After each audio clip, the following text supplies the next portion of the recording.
done it. I don't know. Probably not. We'll see. It's a good debate to have, actually, inside my head right now. That's where all the best debates happen. But Stahl, and suddenly, he decided to be patient with Stahl. Then it looked like he was making a mistake at the end of November. Like everything in the end of November, I wrote a story that said, this is why you got to sign him. And then he goes into the tank here, and now the team goes into the tank, and now all of a sudden... Funny, I remember somebody ripping me at the last live show about something I wrote that didn't end up looking so good 2 weeks later. Yeah. Well, everything I write everything turns upside down. Everything My Black you write, Friday gamer, I wish would be scrubbed off the internet. Everything we write has to be written in the moment. Yeah. Just the way it is. So to answer the fire sale question, but I think that you can figure out ways to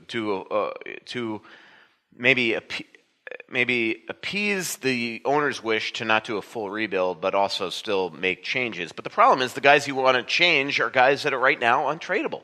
I mean, last summer we wrote all about the tweak, but Paul Fenton did try to make big moves in the summer.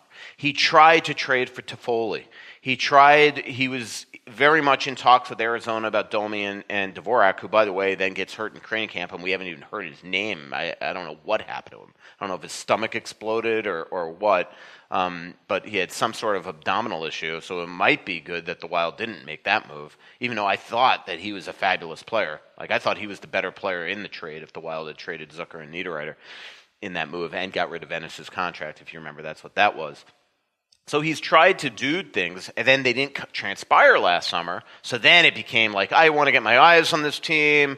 We're going to go add J.T. Brown and Matt Hendricks and Eric Fair and Greg Patterin. But that's all because once you get past July 1, it's very hard to make a big trade. So once we got past there, it had to become the new narrative. Where now it's sort of the same thing. The guys that you would want to trade, Niederreiter, Coyle, they're not easy to move. Dumba's now hurt, so you can't trade Brodin, especially with Suter not on top of his game. So I don't know where this is kind of what I mean by there's no easy answers here. I know fans are clamoring for have a big explosion, but I don't know how you do it.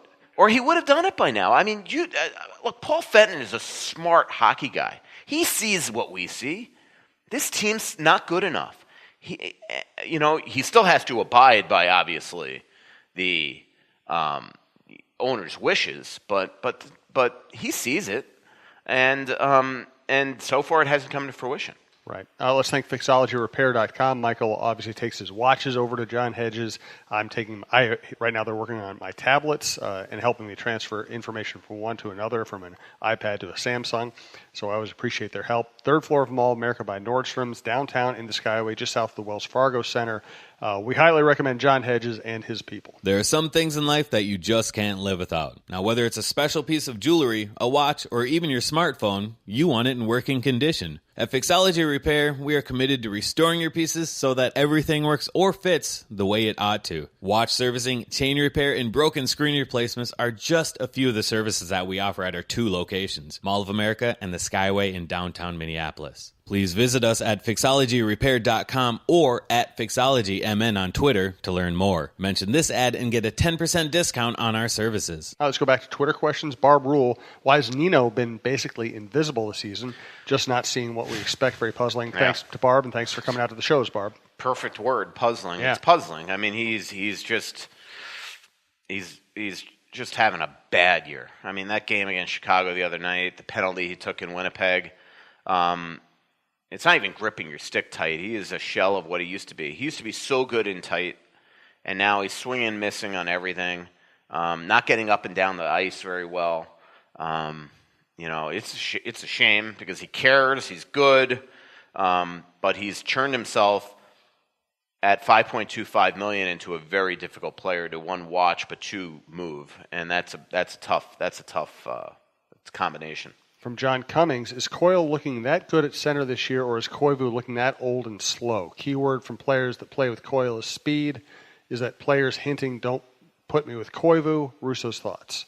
I think he's saying... Say that again, I'm sorry. I got a text that distracted me. Yeah, I kind of misunderstood it, but now I get it. He's saying that when players play with Coyle at center, they talk about him having speed. Is that them hinting that they don't want to be put with Koivu?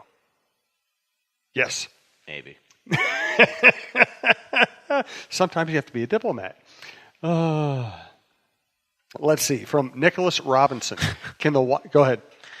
Question from Dom for the pod. If I know you've answered this in the past, but why will the NHL not get a Winter Classic?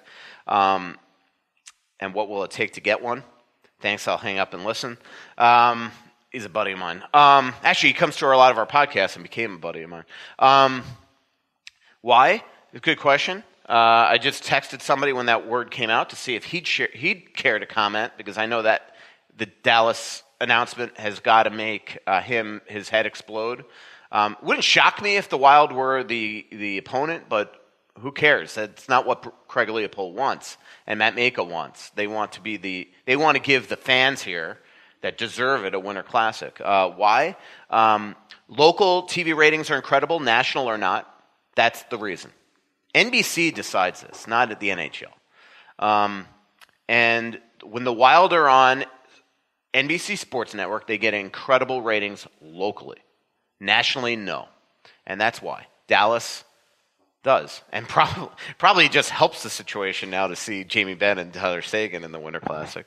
So it's actually great timing probably for advertisers. Like, yeah, I'll pay to watch that. Can we have a pre-game interview with Jim Lights maybe, perhaps? So that's why. What could happen? I don't know. Move the market. The team becomes something that's interesting. A star. We all thought that Parisi and Suter was going to kind of put them on the map, but it still never transcended ratings wise. That's because those guys aren't national superstars. They're good players, but they're certainly not for the lack of Americans or anything like that. So, or college players, stuff that you would think that would be a draw. So that's the reason. From Nicholas Robinson, can the Wild help the suffering Minnesota sports fans and be close to winning in the playoffs? Haven't you been listening to the podcast, Nicholas?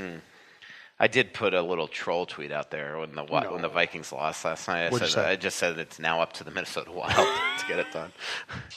And then I sat back and enjoyed the mentions. If you didn't see that tweet, I didn't. I was busy last night. If you're a podcast listener, I've tweeted so much today. I got to find the tweet. I'm tweeting all my best of 2018. Hey, while you're doing that, I'll put out the last ad of the show. Tony Hoagland, Hoaglund, your State Farm agent, works out of Champlin, but you can work on the app. You can call him. You can use an email. You can work with him no matter where you are. He handles Michael's insurance. He handles my insurance. We highly recommend Tony. Hey, Minnesota sports fans. This is your local State Farm agent, Tony Hoagland. I need you all to ask yourselves this question. If you're in an at-fault car accident and you are sued for $700,000, how much of that $700,000 will my current insurance company pay? If you are unsure or can't answer all $700,000, you need to give us a call. State Farm has been number one in car insurance since World War II and number one in homeowners insurance since 1964. For a no-obligation review of your current policies, call us at 763-421-4900 or check out our website at www.champlininsurance.com. All right. So the tweet was, and I knew what I was doing. Trust me. It's all on the Minnesota Wild now. That's something I do. 6:14 p.m. last night. So go back if you didn't see this tweet, go back to Russo Hockey and look at it. And then there's 125 replies, not to mention 615 likes. The 125. I mean, honestly, I sat there afterwards and I was just laughing. You're just picking the most emotional time to hey, Minnesota sports fans. You still have the Wild. So you did in 5 words what I did in 700 words in the Sunday paper, which is basically tell Minnesota sports fans, hey, it's okay you don't win. They're still interesting. Yeah. Hey, you know what? Everybody always says that I like to write tight. Nobody says that, Michael. As I write my 2,500-word gamers every night. From Russo Slacks, what is your New Year's resolution, Michael? I told you the story about how my friend David's son was reading a story of mine, and his son's like, I feel bad. I don't know. His son's probably like 7 or 8. Dylan. You know David, right? His son was reading my Matt Hendricks story, and he looked at his dad and he goes, does this ever end? You can't make that up, right? That's awesome. And that's what Mike Greenlay always says. That he goes, "Man, I love your stories, but they just go on and on and on and on." And they do. Well, I'm Michael, sorry. Michael, I will say that I got a notice from the internet. The internet says it's running out of space. Can you please write tighter? But it's so funny. Like, I'll read the comments on my stories every now and then, and like I'm always like pleasantly surprised how somebody will take something that I wrote in like inch 1500 of a 3,000 word story and like actually comment on it. Like I'm like, I just want to be like, thank you for getting that far. I just think that intelligent readers start at the bottom and work up. Yeah. Do you know that at the Athletic they have metrics? They could actually tell how far somebody gets into a story, and they had something on our general Slack the other day that they 56% of like viewers actually finish a story. I don't know what my metrics would be specifically, but they don't overall at the Athletic. They don't want to hurt your feelings by telling you. Exactly. From Jeremy Lattimore, do you believe that Fenton is content to use the season as an example of the fact that this team might need more than a tweak and wait it out? Than the cynical Michael Russo would concur with that. Yeah. I think that's very, and I haven't talked to Fenton about that, but to get back to what I just said 5 minutes ago, he's not an idiot. He sees what we see. Maybe he needs to show Craig Leopold a missed postseason to get him to nudge. A couple more Twitter questions. We appreciate everybody listening again. Because on another topic, I mean, the future of this team is not bright right now when it comes to prospects. They got nothing other than Kaprizov and hopefully Cunnin, Eriksson, Ek, and Greenway, if you want to still consider them prospects.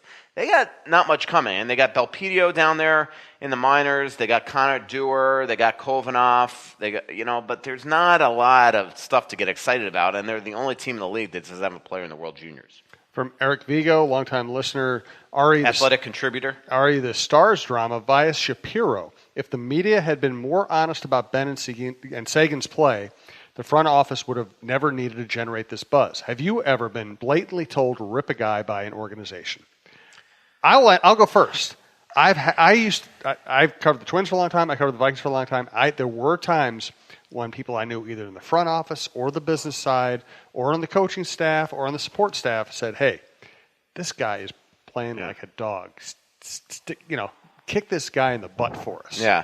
I've never had that latter part, but I get it often where this guy's playing like crap. And they know that if they all of a sudden start saying that to me, then I'm going to be like, Rush, you watching that and maybe write it. Right. So I do get a lot, over the years, my entire career I don't remember one where they said, please rip this guy, but I've definitely gotten plenty of times, like from inside the organization where coaches, players, coaches, GMs, other front office people like, holy crap, what is wrong with this guy? Like that type of stuff. Interesting question from Philip Kallenberg, and it's only about 20 words.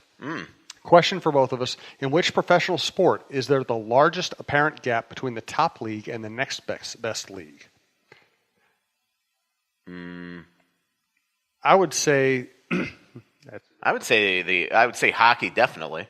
I mean, maybe Eriksson Ek's at his level. Right. He's sniping pucks from the slot that he's sniped a lot all year with the Wild, and he can't score, but he's playing minor league goalies with minor league checkers and minor league defenders. And, look, the AHL is a good league, but it's not the NHL, I was thinking it's tough because... probably the NBA? I don't know. Well, it's tough because do you consider college basketball and college football to be the minor leagues for their sports?